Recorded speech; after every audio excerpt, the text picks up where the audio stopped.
Dewan Masjid Indonesia Provinsi NTB menolak kedatangan Menteri Agama Yakut Khalil Qaumas. Rencananya Menak datang ke NTB dalam beberapa hari ke depan. Ketua DMI NTB lalu, Winengan, mengaku kecewa dengan perumpamaan yang dilontarkan Menak Yakut soal suara azan. Sebagai bentuk penolakan, lalu Winengan bahkan meminta seluruh masjid di NTB mengeraskan volume azan. Saya instruksikan semua masjid untuk memperbesar suara azan apalagi menyambut bulan Ramadan. Demikian katanya.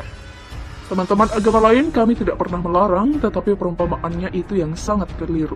Demikian ucapnya lagi. Dia pun meminta Presiden Joko Widodo bertindak mengingat agama Islam menjadi agama mayoritas di Indonesia.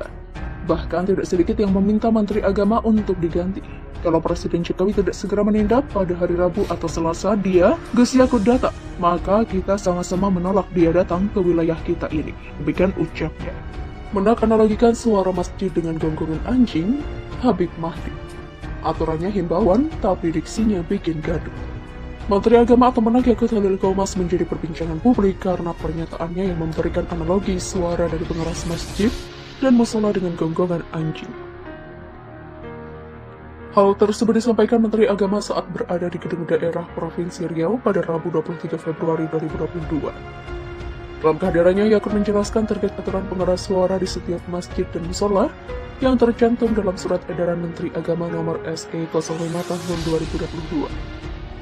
Namun pada beberapa bagian pernyataannya membuat geger halayak umum hingga menjadi trending media sosial. Saat itu Menteri Agama Yakut memberikan sebuah pernyataan mengenai azan dan gonggongan anjing. Kita bayangkan lagi kita muslim lalu hidup di lingkungan non-muslim. Lalu rumah ibadah saudara kita non-muslim bunyikan toa sehari 5 kali dengan kencang-kencang. Secara bersamaan itu rasanya bagaimana? Yang paling sederhana lagi, tetangga kita ini dalam satu kompleks. Misalnya kanan, kiri, depan, belakang, pelihara anjing semuanya. Misalnya menggonggong dalam waktu bersamaan. Kita ini terganggu nggak? Demikian ujarnya.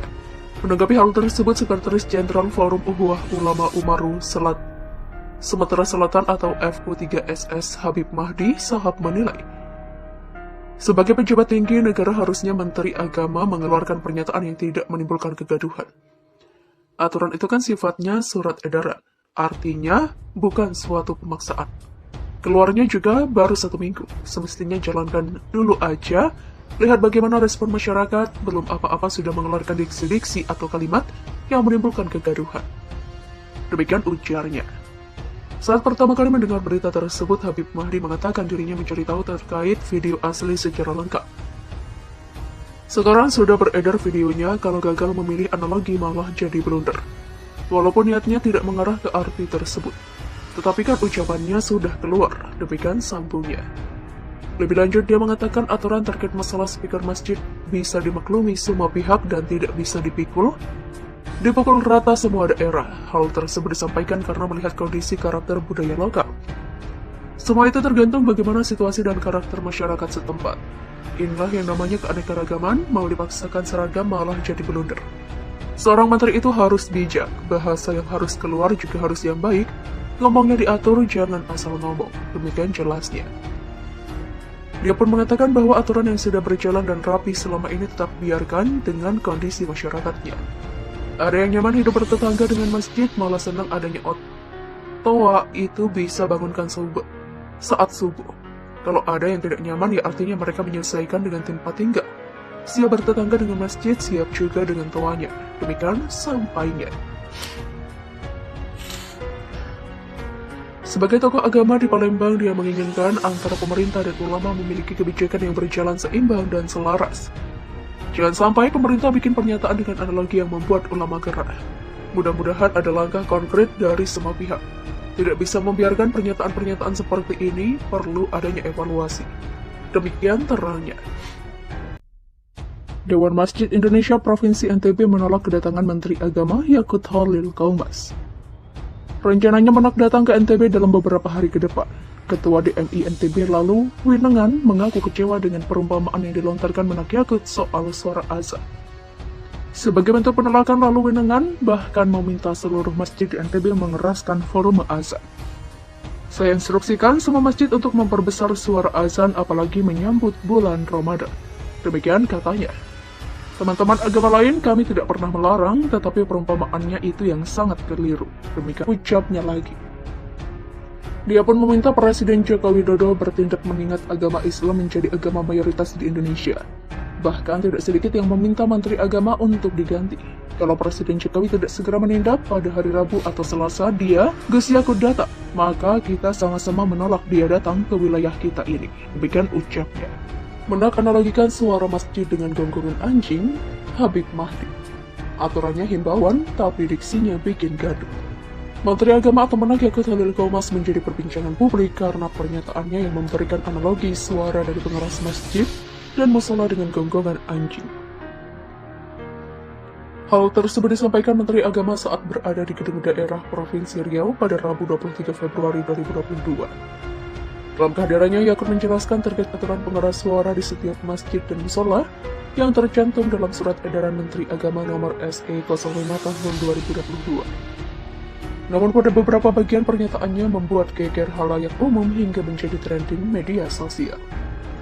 Saat itu Menteri Agama Yakut memberikan sebuah pernyataan mengenai azan dan gonggongan anjing. Kita bayangkan lagi kita muslim lalu hidup di lingkungan non-muslim. Lalu rumah ibadah saudara kita non-muslim bunyikan toa sehari 5 kali dengan kencang-kencang. Secara bersamaan itu rasanya bagaimana? Yang paling sederhana lagi, tetangga kita ini dalam satu kompleks. Misalnya kanan, kiri, depan, belakang, pelihara anjing semuanya. Misalnya menggonggong dalam waktu bersamaan. Kita ini terganggu nggak? Demikian ujarnya. Menanggapi hal tersebut, Sekretaris Jenderal Forum Ukhuwah Ulama Umaru Sumatera Selatan atau FU3SS Habib Mahdi Sahab menilai, sebagai pejabat tinggi negara harusnya Menteri Agama mengeluarkan pernyataan yang tidak menimbulkan kegaduhan. Aturan itu kan sifatnya surat edaran, artinya bukan suatu pemaksaan. Keluarnya juga baru 1 minggu, semestinya jalankan dulu aja, lihat bagaimana respon masyarakat, belum apa-apa sudah mengeluarkan diksi-diksi atau kalimat yang menimbulkan kegaduhan. Demikian ujarnya. Saat pertama kali mendengar berita tersebut, Habib Mahdi mengatakan dirinya mencari tahu terkait video asli secara lengkap. Sekarang sudah beredar videonya, kalau gagal memilih analogi malah jadi blunder. Walaupun niatnya tidak mengarah ke arti tersebut. Tetapi kan ucapannya sudah keluar, demikian sambungnya. Lebih lanjut dia mengatakan aturan terkait masalah speaker masjid bisa dimaklumi semua pihak dan tidak bisa dipukul rata semua daerah. Hal tersebut disampaikan karena melihat kondisi karakter budaya lokal. Semua itu tergantung bagaimana situasi dan karakter masyarakat setempat. Inilah yang namanya keanekaragaman, mau dipaksakan seragam malah jadi blunder. Seorang menteri itu harus bijak, bahasa yang harus keluar juga harus yang baik, ngomongnya diatur, jangan asal ngomong. Demikian jelasnya. Dia pun mengatakan bahwa aturan yang sudah berjalan dan rapi selama ini tetap biarkan dengan kondisi masyarakatnya. Ada yang nyaman hidup bertetangga dengan masjid, malah senang adanya toa itu bisa bangunkan saat subuh. Kalau ada yang tidak nyaman, ya artinya mereka menyelesaikan dengan tempat tinggal. Siap bertetangga dengan masjid, siap juga dengan toanya. Demikian sampainya. Sebagai tokoh agama di Palembang, dia menginginkan antara pemerintah dan ulama memiliki kebijakan yang berjalan seimbang dan selaras. Jangan sampai pemerintah bikin pernyataan dengan analogi yang membuat ulama gerah. Mudah-mudahan ada langkah konkret dari semua pihak. Tidak bisa membiarkan pernyataan-pernyataan seperti ini, perlu adanya evaluasi. Demikian terangnya.